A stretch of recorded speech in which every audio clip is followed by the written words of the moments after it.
Hello and welcome to this field tutorial. I'm Renaud from All Mountains, and today we're going to have a look at a bunch of features that don't really fit into any specific category, except maybe they are more advanced than others. And I would say, compared to feedbacks, for example, probably harder to set up. We're going to have a look actually at some feedbacks and also at the sequencer, the MMRadio system. So relatively big systems that live within tools and that you can use to do cool stuff. So yeah, it's going to be a mixed bunch, but I hope it will be interesting. So the first thing I want to show you today is this. So it's the progress bar system. At my day job, I'm a gamefeel expert and I focus on making games feel good. And one of the things you'll find in a lot of games are progress bars, right? From loading screens to health bars to, showing a cooldown on an ability. It's something that will come back a lot. And usually they work, and that's it. I've tried to make a script to handle that recurring task, and I wanted it to feel really, really good. So it's packed with options, and you can make it really exciting. So for example, if I press the only two controls in that demo are -10, +10. And you can see there's sound, there's haptics, there's movement. We've got these delayed bars that show progress, and all of that is entirely customizable. It handles horizontal bars, but also vertical and circular, all sorts of things. There's practically no limit to what you can do with that. So if you unfold here the canvas, you'll find we have our buttons, we have the three circular bars that we have here, and there's the horizontal one, that's the big one. And it's made of a tiny cube that rotates. There's the logo, but basically the important part is this progress bar component and all the feedbacks that we have here. So you can see it's using feedbacks a lot. That's an extreme bar, I would say. Some bars would be good enough if they had just an progress bar.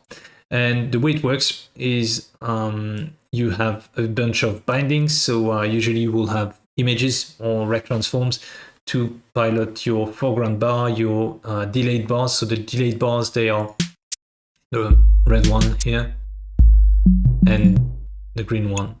And then we have our field settings. That's how you define the direction of the bar, how you feel the actual bars. Usually you're going to go with the local scale. So in this case, if we look at the scene and we look at our bar here, you can see that we've got this background and we have delayed bars and so on. And the way it's adjusting the progress is by playing on the local scale of the thing. And if I go back to my bar, you could also have it be fill amount if you had sprites that fill, or width or height.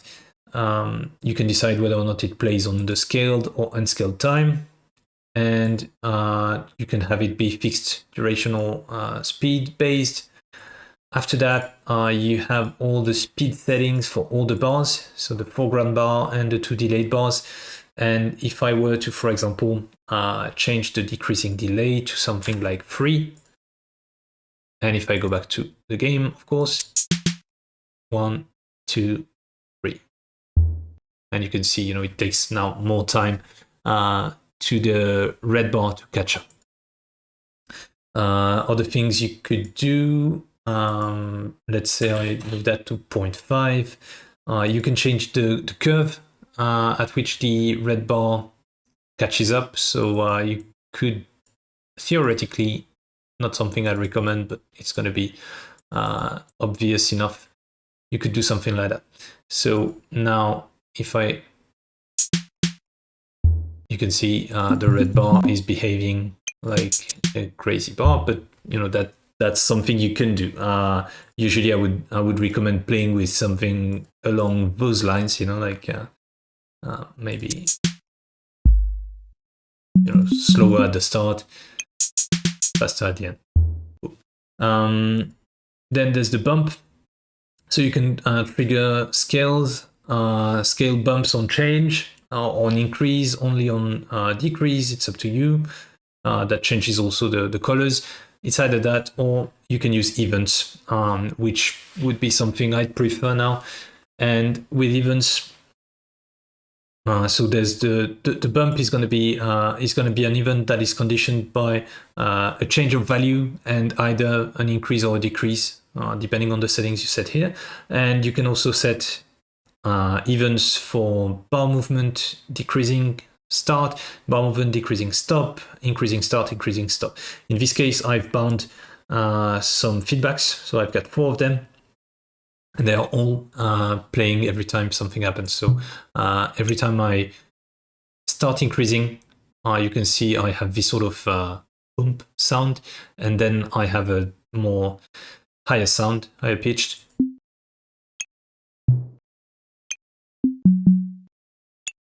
And I randomize the sound when I get up. And you also see we have these movement feedbacks. Then I have even chromatic aberration when I decrease. So there's no limit. Any feedback will work. It also lets you update the text. So in this case, that's this text, but it could look or be positioned however you want. There are debug controls. So you can set a new value and update. These are basically reflecting the different methods that you can use in script, in code to pilot the bar. And you can trigger bumps, you can trigger +10, -10, so there's a lot. And here you can also see what actually happens to the various values that make the bar. And I find looking at these tiny guys as exciting as looking at the actual bar. So that's a really, really cool tool if you want to make progress bars. And you'll find examples throughout the field, and especially in that demo. The next thing I want to show you today is what I think is my best and favorite feedback. So I'm in the field wheel demo. It's a demo that showcases sort of continuous feedbacks, the idea that you start something. So if I press space, you can see the wheel starts turning. If I release, it stops, and so it's the idea that you can also have feedbacks that sort of put things in a certain state that stays over time and stops. And so in that scene, I have this wheel script that controls, you guessed it, the wheel. I'm going to open it, and you can see it does a bunch of stuff. It looks for start and end of input and makes the wheel turn and all.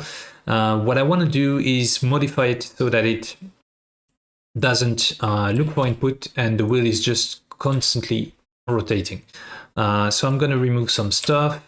I'm going to remove, I think, turn stop entirely, and just going to have it rotate the wheel. So that's this line. On update, you can see that every frame on update, we handle the wheel, which makes it rotate by the rotation speed here. And so what's going to be important will be to make sure that the wheel is turning. And I think if I just remove that check, or we could have just initialized it on start, the wheel is going to turn forever, which is what we want. Let's double check that.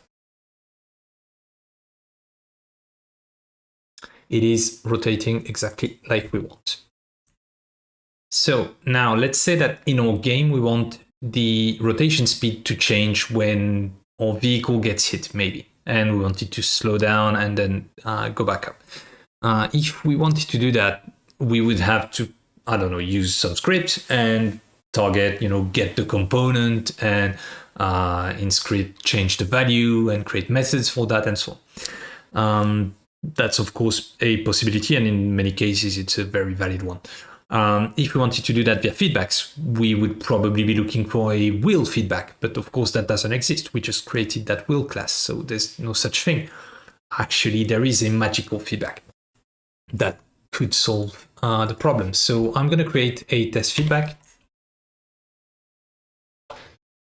object, and on it I'm going to add a MM feedbacks component. And I'm going to go with GameObject property. So this feedback is like a wildcard, and it can let you pilot pretty much anything in any mono behavior, now really in any object in Unity.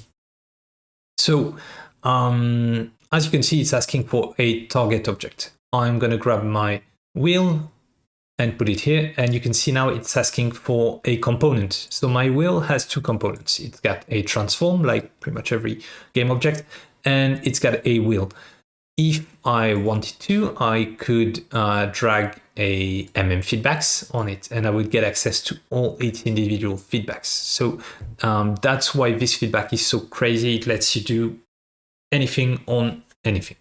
Going back to the wheel, I'm going to select the wheel. I'm going to say I want to target the wheel component, and on the wheel component, I want to target the rotation speed.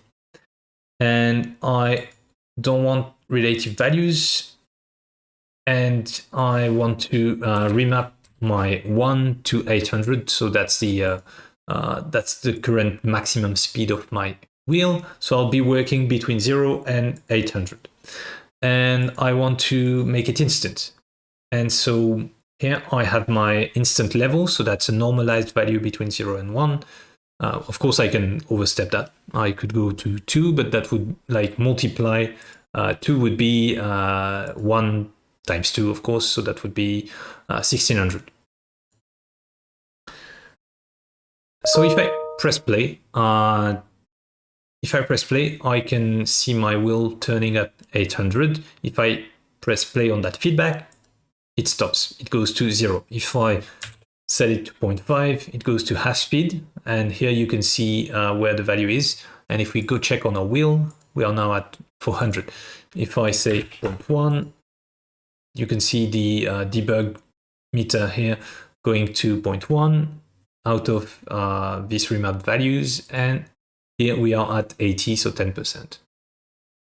And that way, I have complete control over a value in a class that has no connection to my feedback. So the really cool thing is this is basically free, except at the frame at which it grabs the connection, which you usually do at init on start or awake. So it's free. That's the great thing, and it's not using any extra power to update these values at runtime. The only drawback, of course, is that you can't change at runtime these properties. You could create a new one and so on, but just consider that you can't, and that if you want to make change, it's to the bindings, it's outside of play mode. What you can do at runtime, though, is change this mode here. And right now we were changing the speed instantly, but we can do it over time. And you'll find, the classical. Now, if you played with MMFeedbacks a bit, you should be familiar with these curves and all. Here we are using this animation curve here. And we are going from 0 to 1. So 0 being 0 and 1 being 800. When I press play, you'll see we go from 0 to 1 and back to 0 in 0.2 seconds. If I was to change the duration for 5 seconds, here we have our debug value that shows us the exact speed. And if I select the wheel, you can see the value is magically moving. That's a very, very practical feedback, extremely useful and powerful. And one last thing, so we've been controlling a float. We can control pretty much anything we want. So I'm going to exit play mode to change the binding and going to go with a transform. So my wheels transform, so actually this component here. And I'm going to say I want to control its local scale. And I want the 0 value. So I'm going to go with the curve. I want the 0 value to be 1, so a scale of 1, the normal scale. And I want to remap the X scale to 2. And I want to do that over time, over maybe 3 seconds. using the same curve as before. So now if I press play, on initialization it does the binding, and now when I play that feedback, I'm changing the scale of that object. I could make it like, I can make changes at runtime if I want. So you can see I'm piloting with a float. I'm piloting now a vector free, the scale itself. That means that if you have any mono behavior using any sorts of Unity primitives like ints, floats, vectors, 1, 2, 3, 4, strings, booleans, am I forgetting something? Maybe. All of these base values, you can control them. Booleans, for example, they would be, do I have one has changed? I don't know what this one does, but, or maybe set active. Would that work? No, I can't control that. But what this will do is, when it's controlling a Boolean, if the level, so the value that you're actually animating, the float, if it goes above 0.5, it's true, below 0.5, it's false. So same for the strings. You could have different type of strings. Unfortunately, this component transform doesn't have any strings I can play with, but you get the idea. And yeah, the property feedback, if you want to target something that you don't have dedicated feedback for, that may help a lot. I find it a bit magical. I'm always surprised it works. Like the under the hood, it's a lot of doing a lot of stuff, especially on the binding side. But now it's done, and it just works. It's satisfying to see it work. So while we are in that scene, another thing I could show you, maybe a feedback that is a bit trickier than most to set up, would be the fade feedback. So in plenty of games, you will want to fade to black between two scenes, maybe, or fade to red if you're getting hurt. Plenty of ways to fade. The system fill, it also comes with other types of faders. You can do like Looney Tunes transitions where like a circle starts masking the screen and the circle, well, the mask becomes smaller, and then it's just black. Let's set up a basic fade. So the first thing I want to do is create a UI image, set its size so that it covers the entire screen like so. And I want to make this one black. I don't want it to be a raycast target, and I want to add a MMFader script to it.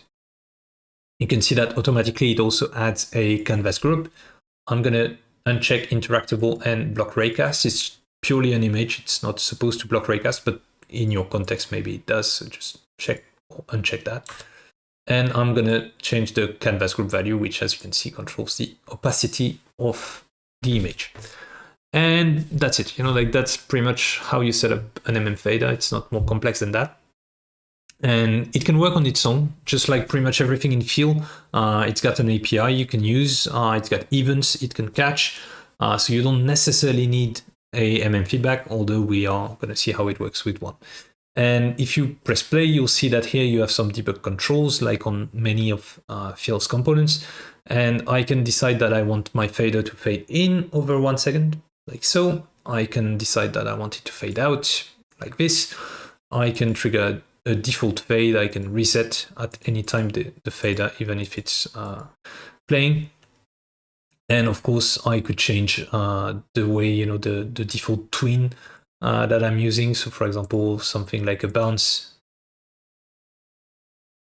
Not sure if it's very visible, but you have different ways to fade things, and you can do that over different durations.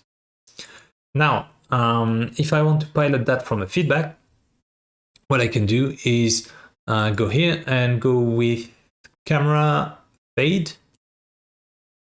Let's play. And you can see I can do pretty much the same thing, fade in. I can go with a fade out. If I do a fade in, I can change the twin, and I can go for something like an ease out bounce, which, you know, isn't the best curve for a fade, but it works. I can, of course, change the duration. And I can have it ignore the time scale. So that can be useful if you've paused the game and you want to fade something to black.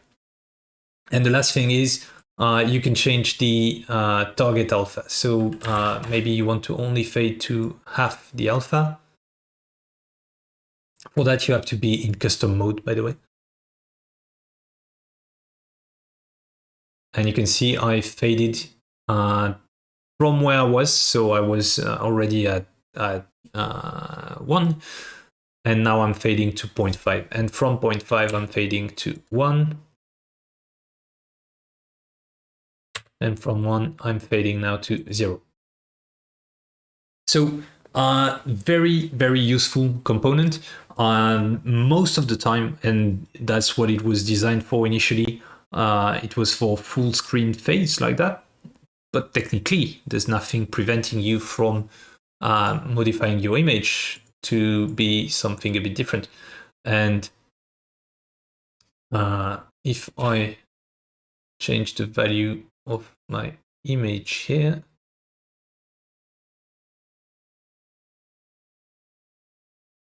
well, now I don't see it anymore, so that's annoying. Why is that? Okay, all right, fade back in.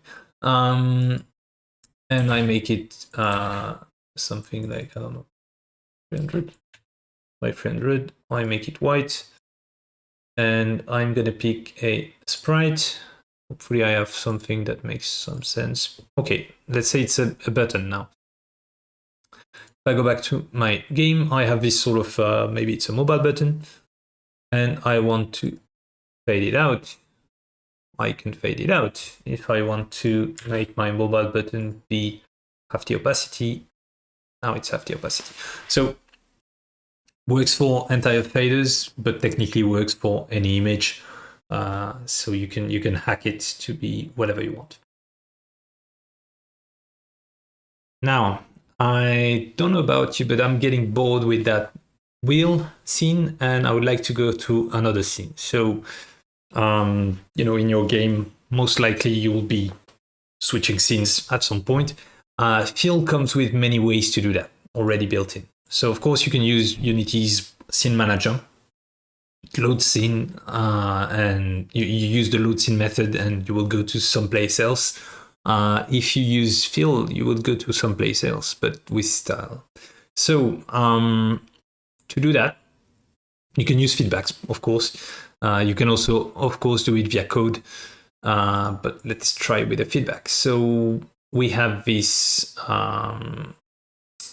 events section. In more recent, if you are seeing that in the future, after version 2.2 of fill releases, this will be in a different location. It will be into a scene, a dedicated scene section. But for now, it's there with the events. And so this feedback offers quite a few options. So you can go with direct mode. And direct mode, basically what it will do is, we're going to do a test. We need a destination scene. We're going to go with the barbarians. So what I do is I select my scene, I rename it copy, and that gives me the name of the destination scene. And of course, you want to make sure your scene is in the build settings, and my build settings are actually empty. So I'm going to add my current scene, and I'm going to add the fill barbarian scene, which is my destination scene. In direct mode, that's all I need. I'm going to press play. And when I'm going to play that feedback, it's going to load the destination scene, which is called fill barbarians. And here we are.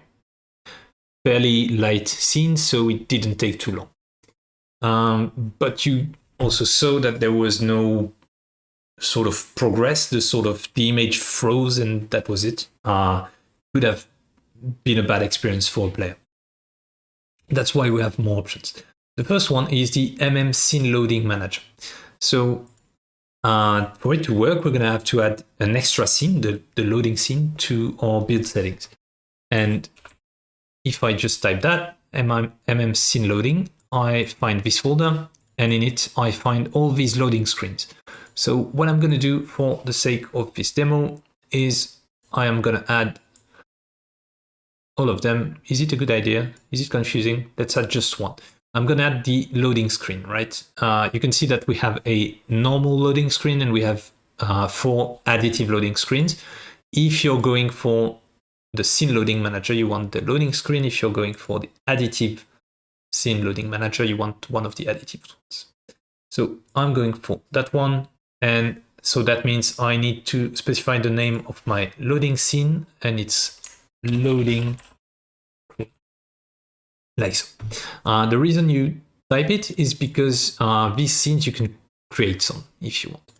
And I'm just going to save my wheel, I guess, and open the loading screen. So in this case, the loading screen, it depends on a Scene Loading Manager that does a bunch of stuff. It updates a text, the loading text, which is here. It updates a progress bar and animation, and it's fairly simple. It's got a fader built in, and if I go back to my wheel scene, you'll see how it works. But the important part is that if you want, you can, of course, either customize that scene, loading screen, or you can duplicate it, make modifications to it, and use that new one. We're just going to do that, I guess, just to show you. So I have my scene. I press play on my feedback. We're going to go to the next scene. You could see there was like a progress bar, and we are in the new one. So now it feels more like something that makes sense. Of course, the scene we are loading right now is extremely light, so it goes really fast. But if you were loading an entire city, it would take maybe a minute. Just going to show you how you can create new scenes. So if we search for loading, again, we find our loading screens folder. I'm going to duplicate that scene and going to call it loading screen tutorial. And I'm going to open it. In the UI camera here, we have all our stuff. And somewhere I must have a background color. Is it on the camera? Yeah, okay. So it's on the camera. So I want my background to be orange, and I don't like the More Mountains logo, and I want to replace it, which you should. I want to replace it with a car. And I want to move the loading animation to someplace else. I want it to be behind the car, maybe. So now I save that scene. Go back to my... I'm actually going to copy loading screen tutorial because I'm lazy. Going to go to the wheel scene. Select my... What is this thing? That's probably the wheel scene from a wheel perspective, yeah. I'm gonna select my load scene feedback and change the name of my loading scene to go to the new one that we just created, loading screen tutorial. Gonna press play. And now when I play that feedback, we're gonna go to the barbarian scene, but we're gonna go through the orange loading. And I get an error. Scene loading screen tutorial couldn't be loaded because it hasn't been added to the build settings. And that's absolutely correct. I didn't do that. So I'm gonna select my loading screen tutorial, add it to the build settings, press play. And now when I play the feedback, orange, loading screen, barbarians. There we go. All right, so as you can see, it's very simple to create a new loading screen. And this is using regular loading. So that means that it unloads the scene, loads the loading screen, loads the new one in the background, and when it's done, unloads the loading screen, loads the new one. So that's very sequential, very safe also. The additive method offers more interesting options, in my opinion, but can also be trickier because you have to deal with like audio listeners and stuff like that. So I'm going to remove these two, and I'm going to add a additive loading screen big text.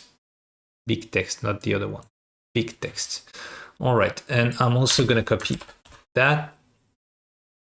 I'm going to go back to my feedback. I'm going to change the mode to additive, and I'm going to change the loading scene name, so the scene I'm actually going to be using, to additive loading screen big text. Still going to Barbarians, and now if I press play and play the feedback,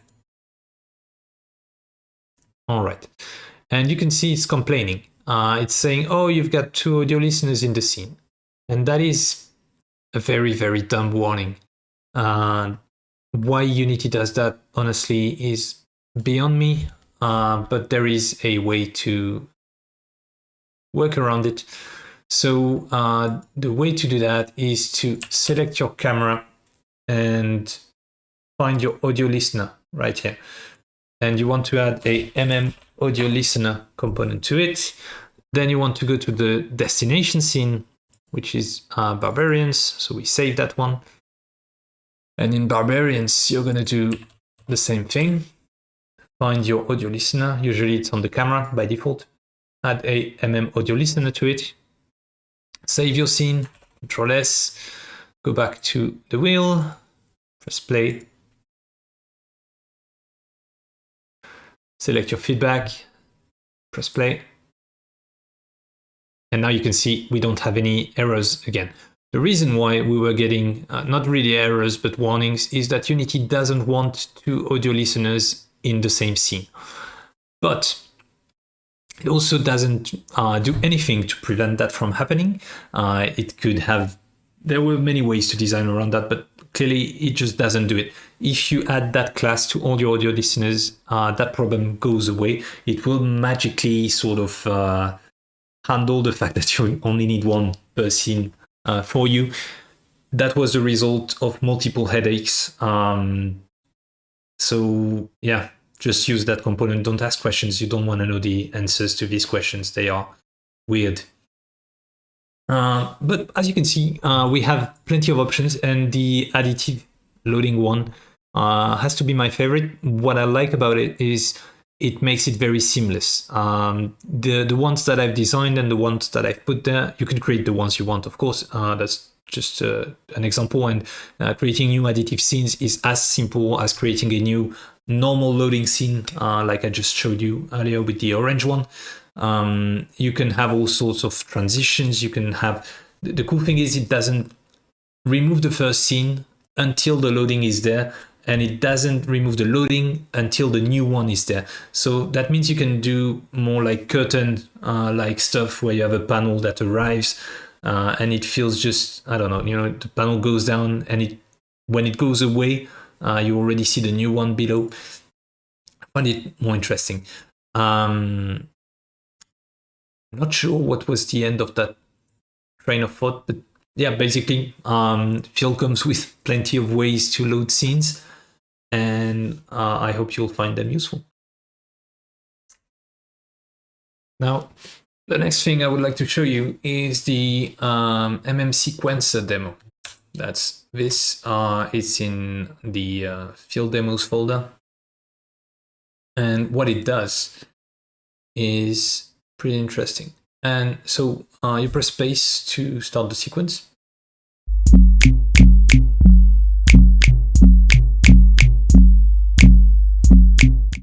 And it goes on and on and on. And basically what this does is it's playing feedbacks, a bunch of them.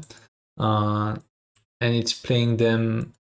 So we've got basically 3 feedbacks. And you can see one of them right now, which I suppose, if I did things correctly, is moving the left cube. Then we have a second feedback, I guess we can test that individually. So we have a first feedback that does the first cube, second feedback that handles the second cube, and you can see it's fairly complex feedbacks, you know, moving position, rotation, playing sounds, switching material also every time we rotate, and also playing on the emission of the material. That's what gives us the sort of white flash. And the last one is playing this. And so we have these feedbacks. They are all living their own separate lives. And the cool thing is we have this MMSequencer. And so the way this demo works is there is a demo manager that looks for space. And I guess if I open that script, I can show you how it actually works.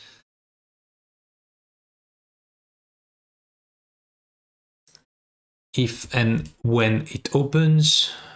All right.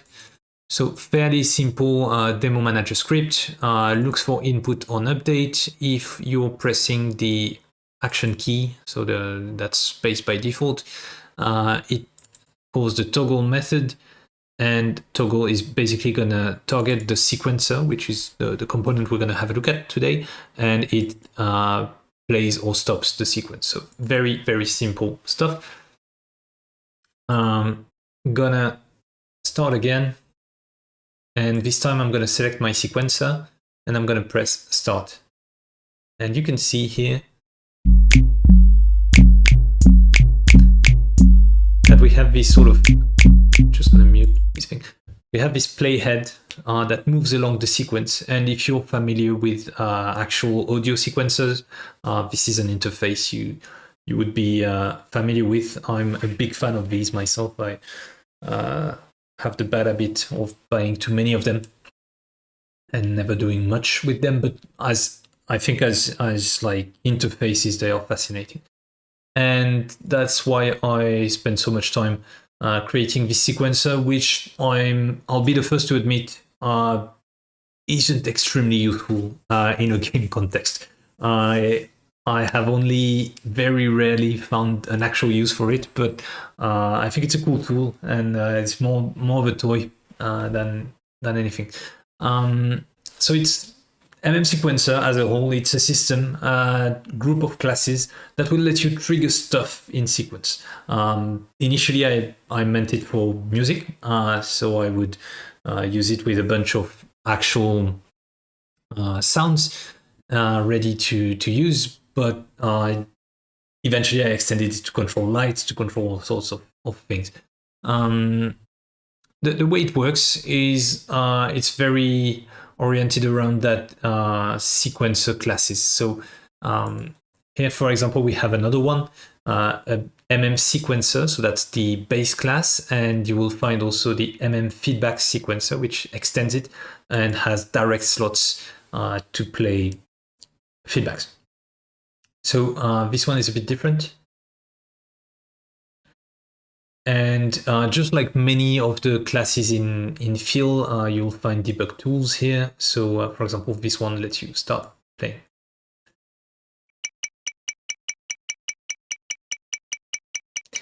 And it's not doing much. It's not doing much because I think, yeah, all of the events are empty.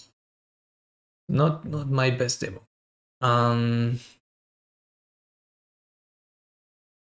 Do I have another version of that? There's the Feel MMSequencer here. Sequencer demo. Okay, there are two scenes. All right. So there's another demo, which is located in another place that I just lost. I could prepare these things, but I choose not to. So this one will be in MMFeedback's demos sequencing demo. And here in this one, the bindings are all right. The Feel demo is like a light version of that, but it has different colors, so it's a trade. And in this demo, in this version, you can play a sound sequencer, a feedback sequencer, or an audio source sequencer, which are three different ways of doing it. So if you play the sound sequencer, which is here. Very simple, it's playing 2 tracks. And if we play, I guess pressing again stops them. Yes, okay, good past me. And if we play the audio source sequencer, that's the big one.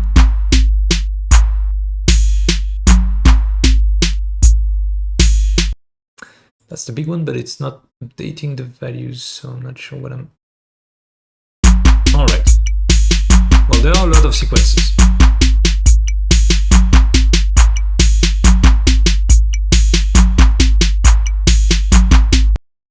And the cool thing is you can play with that at runtime. So I'm gonna fold that, press play, start.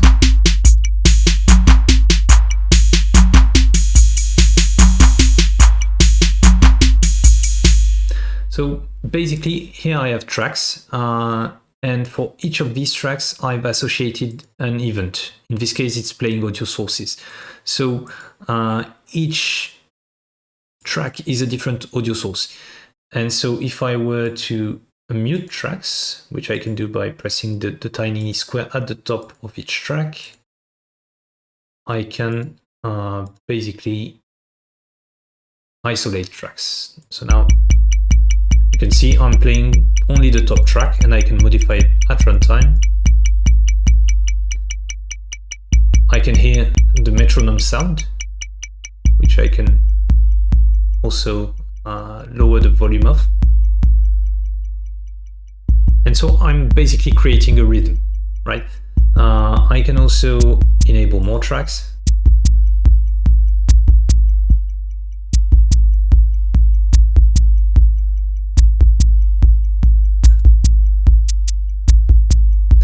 And I think if I press, oh yeah, okay. So if I was wondering what this one was doing, but remember. So if I press the top one, I disable the track. If I press the second one, I test the sound. And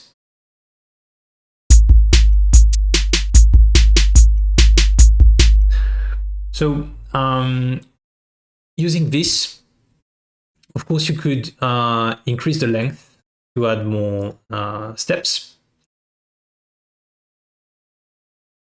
And remember, I'm doing all that at runtime.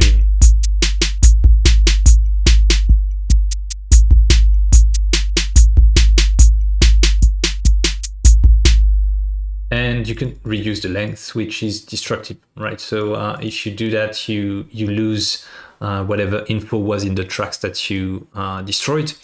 You can also, well, you can make it loop. Usually you will want to.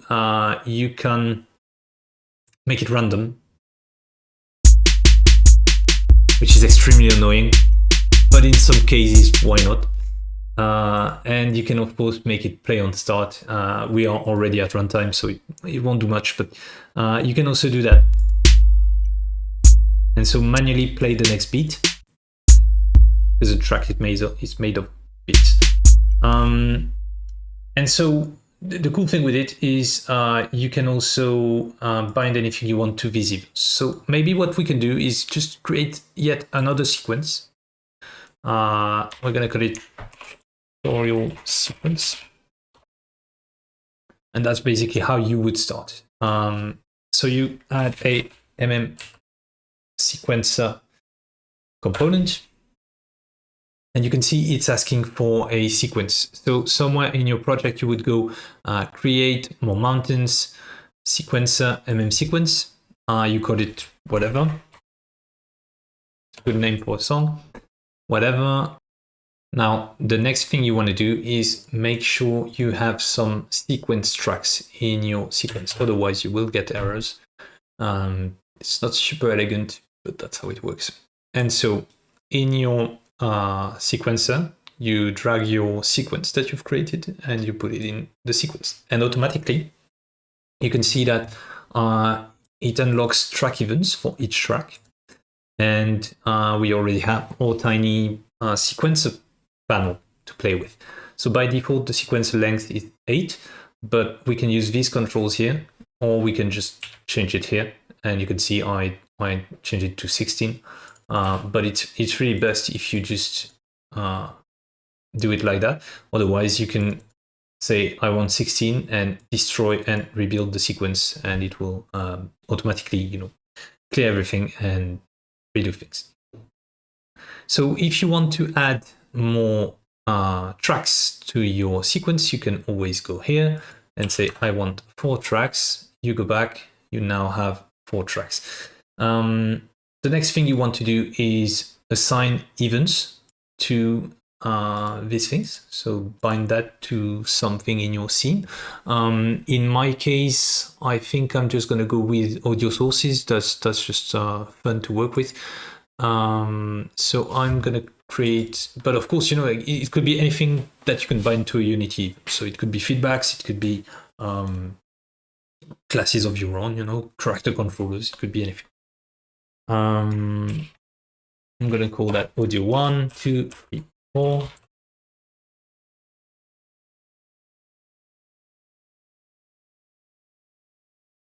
And 4. All right. So on all of these, I'm going to add audio sources like so.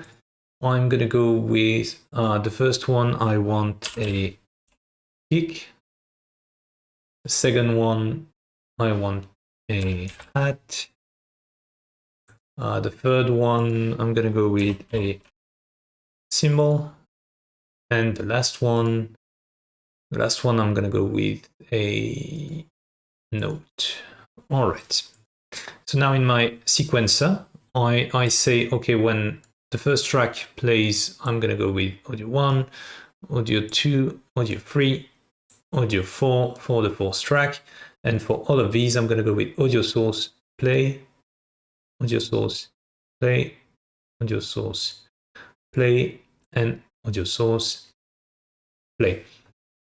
The reason there are other sequencer types like the feedback sequencer or the audio source sequencer is that you don't have to manually bind everything. So for example, the audio source sequencer, it looks like this.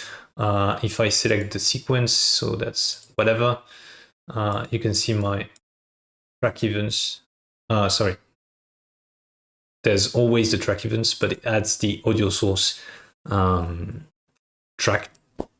So basically here, to do the exact same thing, I would just drag my 4 audio sources here, and it would be the same result. Likewise, if instead I had a feedbacks sequencer, I pick my same sequence, and it adds this feedback array. I could just drag feedbacks into it. So it's always the same logic. But I'm going to go with the base one, and the base one I bind events. So now if I press play, the fun begins. And this weird sound was because all of these audio sources were in play on awake mode, which you usually want to avoid. So let's start again and enjoy that nice silence. If I select my sequencer again, I can test what each of these, it basically triggers these events every time I play, right? So right now it's audio sources, but it could be anything. And now you can be a composer too. So, you just basically you do whatever music you like. It's already, I think, excellent music. There is also, the option to change the BPM. So right now we're on 160, but we could go for 300.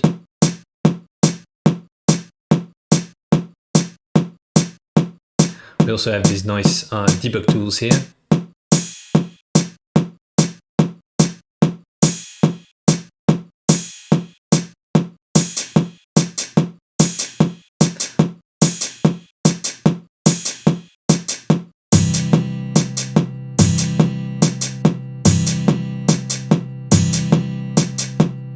All right.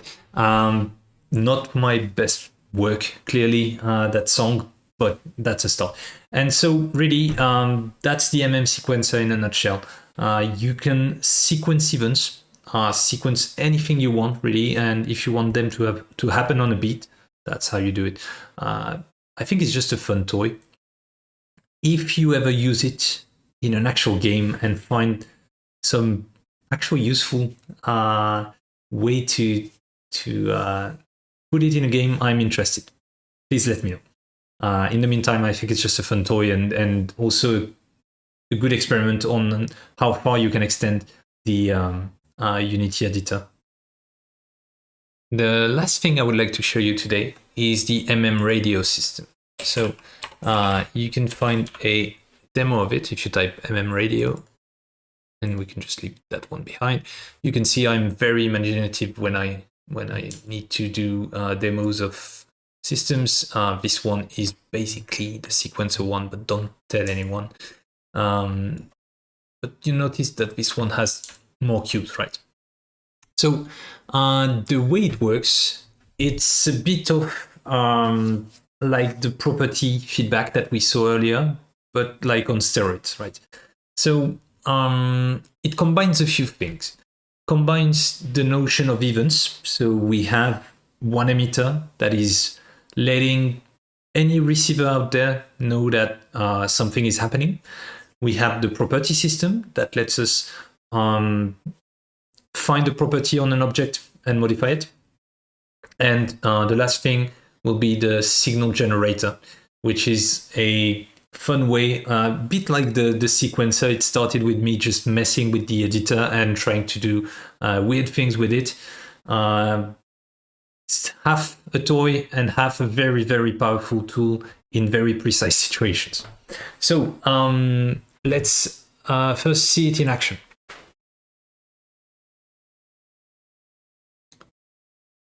We have our signal radio broadcaster here, which is moving basically a value, right, between 0 and 1. And you can see that as that value moves, all the cubes in our scene are also moving. And that value is being generated by that signal generator here, which is basically like a playhead moving from left to right and outputting the value of the curve that we've created. What's interesting is how that curve was created, like so. So we are combining a sine with a Perlin noise. If we had only the sine, you can see now our cubes are basically oscillating. And if I enable the Perlin noise, then we get this. But the cool thing is we can modify that at runtime and change all sorts of values. We must have some form of mirror point somewhere. Okay, so you can change the mirror point. You can change the amplitude of each component. So for example, I can decrease the amplitude of the sine, but increase the amplitude of the noise. And even better, I can add more components to that. So I can add a sawtooth, for example, and just isolate the sawtooth. And now I have this weird curve. So this system lets me combine as many primitives as I want.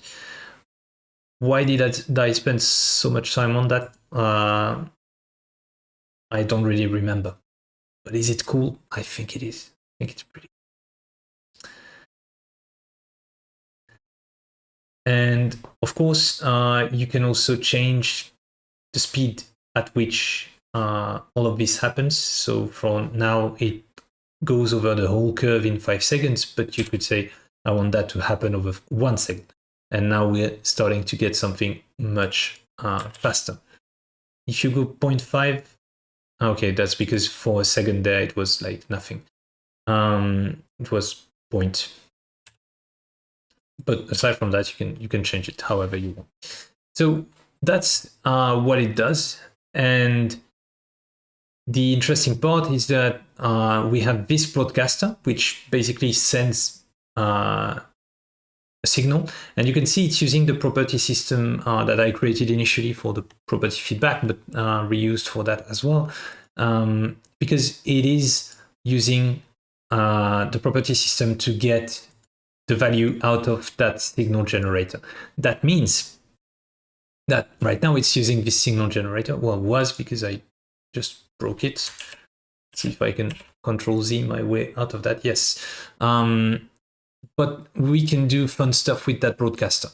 So remember, we have the broadcaster, that's the component that is reading a value somewhere right now on that signal generator and sending it somewhere else. We have the signal generator, which is evaluating that curve and generating basically a random float, or not so random, but at least an evolving float. And we have all these cubes, and all these cubes, if I select one of them, you can see they have a radio receiver script on them. All of them do. They are all the same. Could they have been a prefab? Yes. Why are they not prefabs? Question for past me. And all of them, you can see they also have this property system that we've seen before.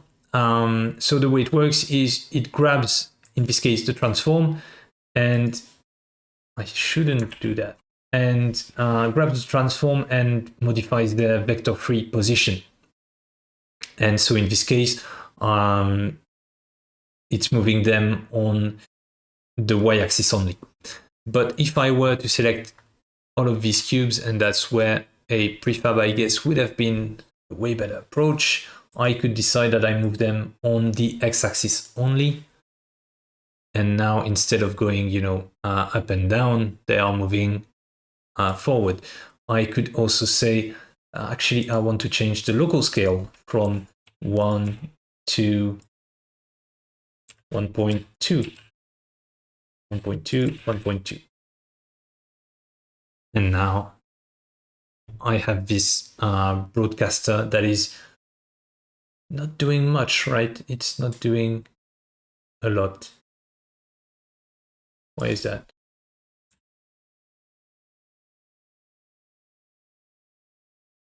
They are actually changing. Yeah, just didn't have the right values. Maybe because they are... Yeah, they must be scaled weirdly. But okay, and so now we have all of these. And we can randomize the level. That's the cool thing. So I can say that I want the level to randomize between 0.5 maybe. Yeah, but if I do it on all of them, it's less interesting. Anyway, you can randomize the level. So we have all these receivers. Now our broadcaster right now, it's plugged into that generator. So remember, I know it can be a tricky system, but we have one broadcaster sending our generator level to all the cubes. So if we go back to our broadcaster, we can do something fun. Like, let's say I create a sphere like this. And instead of reading the levels of my signal generator, I'm going to be reading the levels of the sphere. And by levels, I mean the sphere's position. Where are you? Position. And I'm going to move the sphere on the x-axis, on the z-axis. It's going to be better on the z-axis. So I'm going to say, I want to broadcast the value of the z position of that sphere. And I want to remap a position on the z of, let's say, -5 to 5. What does that get me? Okay, so I'm going to leave it at 0. And I'm going to say, the new 0 is when the position is -5, and 1 is going to be the position of the sphere when it's at 5. Okay, so -5 was somewhere like that, 5 is over there. And I want to clamp these values. So if I'm at -6, it's still going to send 0. If I press play, you can see that absolutely nothing is happening, and that's expected. But now if I move my sphere, you can see that some of the cubes are smarter than the other cubes, and they are moving as I move the sphere. Why are all the other cubes not listening? That's a good question. Probably because I set wrong settings to them. Yeah, we are still on that weird scale I did earlier. Let's go back to... And now you can see that when I move my sphere, which is basically my slider, and I'm acting on its Z position, which is the float basically that I'm looking at and broadcasting, it is sending that value to all the cubes. It is, by the way, extremely costless. If I were to open my profiler, and if I bring it, let's say here, you can see that as I move, I'm not generating a ton of garbage. If I go back to my... it's time to wake up. So yeah, it's not costing a lot, not as much as it would if I was doing it in other ways, at least. So yeah, a pretty useful thing. Likewise, it's fairly niche, just like the sequencer, and also a bit tricky to set up if you're new to it. So remember, it's also tricky for me. I'm not new to it and I coded it, but it is tricky, clearly, more than plenty of other things. But what you need is a broadcaster on one end, and you can't do with just a maybe let's create a new one. All right. So we're just gonna delete all the cubes. Delete all the cubes and delete these cubes as well, because they are confusing. And we're going to keep our sphere, and we're going to create... We're actually going to move... Can we move the ground? Yeah, we can move the ground. So what we're going to do is we want the ground's rotation to be driven by our sphere's Z position, right? So I'm going to remove the old broadcaster, and we are now in pretty much a new scene. So what we want is a broadcaster first. Broadcaster, MMRadio broadcaster, all right. And the broadcaster can be anywhere. Right now it's on an empty object. It's just there. It's like observing stuff and sending stuff. And the other thing that I want is, so I'm going to call that broadcaster. And on my ground, I want a receiver. The broadcaster talks to many receivers, or in this case, just one. And I guess once we have one set up, we will duplicate it to prove our point. So this receiver, it's going to be targeting itself, so ground. It's going to be targeting its transform component, but you can see that if I had a, I don't know, I could be controlling my collider size with it. I could be controlling myself, and in which case, I guess it would create a black hole, so don't do that. But if I had, if it was a wheel like before, I could be controlling the rotation speed with that. And here I have my property. In this case, I said I wanted it to be the, let's say the Euler angles, maybe. And we want to control the X only. Let's try that. And I guess we put 360 because we're talking angles in degrees here. Relative value, we don't want that. It can listen, and we're not gonna randomize the level. All right, now on our broadcaster, we're gonna be using the sphere as our knob for a slider, and from a z value of -10 to 10, let's say. All right. So we're going to go with the transform position z minus 10, 10. So these are really the actual real world z values that we want, or 0 to be and or 1 to be. And we're going to clamp them. And so now if I press play, fingers crossed. Okay. I move my sphere, it rotates the ground. Ain't that a beauty? It is really cool. And you can see that if I move on other axis, it does nothing. And now what I can do is this time, let's say, make a prefab out of this thing. Please become a prefab, stop being stupid. Yes, okay, the search is active.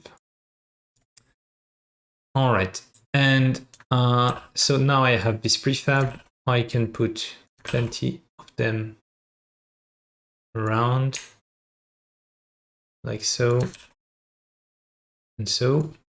And now I select my sphere, I press play, go back to my scene view. Isn't that really, really cool? And so now if I want to be extra funny, I can randomize the level. I guess I'm going to do that in the prefab itself. Randomize the level with a multiplier of a random value between 0 and 1. Press save. Press play. Go back to the scene view, move my scene, my sphere, sorry. And you can see that it is randomizing the level. So not all the ground cubes react the same to the value that they are being sent. And that can create something interesting.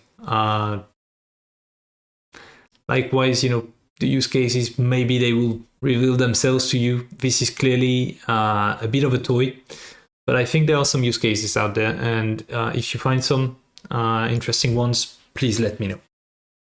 And this concludes our tour of the weirdest parts of Feel to date, because I'm pretty sure I'm going to come up with some new weird tools like that. They are a bit on the side, clearly. They're not the most essential parts of Feel. There are entire parts, by the way, that are still undocumented, and at least there's no video tutorials for them. So the entire MM Tools folder, for example, is a treasure trove, and I would recommend you explore it. The classes are commented. Most of the time they are self-explanatory, but you will find stuff to handle achievements, to deal with weird ways to activate stuff. A lot of helpers, mobile controls, camera helpers, gyroscope, stuff to instantiate, to generate particles, to handle object pools. A lot of design patterns, ready-made observables, save and load helpers, a lot of good stuff that I will be documenting more in video form, I guess, over the coming weeks and months. But yeah, this video today, I think if you master all of these, then you know pretty much all there is to know about Feel. And hopefully you'll put them to good use. I hope you learned something new today, and I'll see you in the next video. Bye.